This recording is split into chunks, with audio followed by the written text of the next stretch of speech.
नमस्कार दोस्तों, एक बार फिर से स्वागत है मेरे इस YouTube चैनल पर। आज मैं फिर आप लोगों के लिए ज्ञानवर्धक कहानी लेकर आया हूँ। इस कहानी का नाम है राजा की प्रेम कहानी। तो आप लोग प्लीज़ मेरी कहानी को पूरा पढ़ना और कहानी अच्छी लगे तो मेरे चैनल को सब्सक्राइब, लाइक एंड शेयर जरूर करना। सालों पहले राजा नाथ का शासन शिवानगर पर हुआ करता था। राजा की 3 रानियाँ थीं। राजा अपनी तीनों पत्नियों में से सबसे ज़्यादा अपनी पहली पत्नी को प्यार करता था क्योंकि वो खूब सुंदर थी। उसकी सुंदरता के कारण राजा दूसरी और तीसरी पत्नी पर ध्यान नहीं दे पाता था। वो अपनी दूसरी पत्नी को दोस्त मानता था और तीसरी पत्नी पर बिल्कुल गौर नहीं करता था। इधर राजा की तीसरी पत्नी उसे बेहद प्रेम करती थी, लेकिन राजा को तीसरी पत्नी का प्यार कभी दिखाई ही नहीं दिया। वो हरदम अपनी पहली पत्नी के साथ ही व्यस्त रहता था। ऐसा होते होते कई साल बीत गए।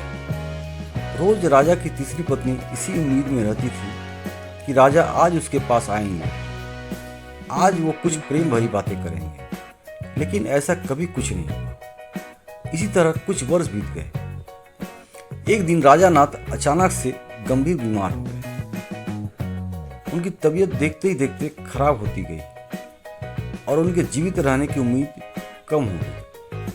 तब राजा ने अपनी पहली पत्नी को बुलवा भेजा। राजा की पहली पत्नी राजा के पास आई तो राजा ने उससे पूछा कि मेरे जीवित रहने की संभावना बहुत कम है और मैं भगवान के पास अकेले जाना नहीं चाहता। क्या तुम मेरे साथ चलोगी? राजा की बातें सुनकर रानी ने उसके साथ जाने से मना कर दिया और कहने लगी कि अभी मेरा जीवन बचा हुआ है और मैं अभी और जीना चाहती हूँ, इसी वजह से मैं आपके साथ नहीं जा सकती। ऐसा कहकर पहली पत्नी राजा के कमरे से बाहर चली गई। तब राजा दूसरी रानी को बुलाने के लिए कहता है। दूसरी रानी को जब पता चलता है कि राजा अपने अंतिम क्षण में है और वो अपने साथ अपनी पत्नी को लेकर जाना चाहते हैं, तो वो राजा को पास जाने से ही मना कर देती है।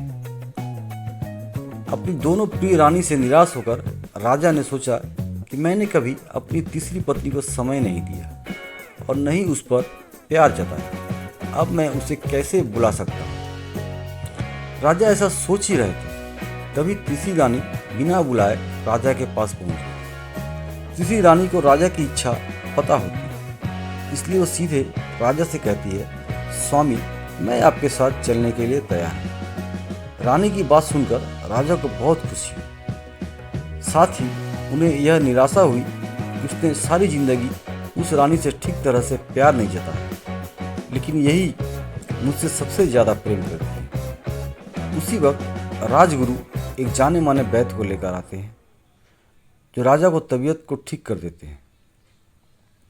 राजा ठीक होते ही अपनी तीसरी रानी से प्रेम करने लगा।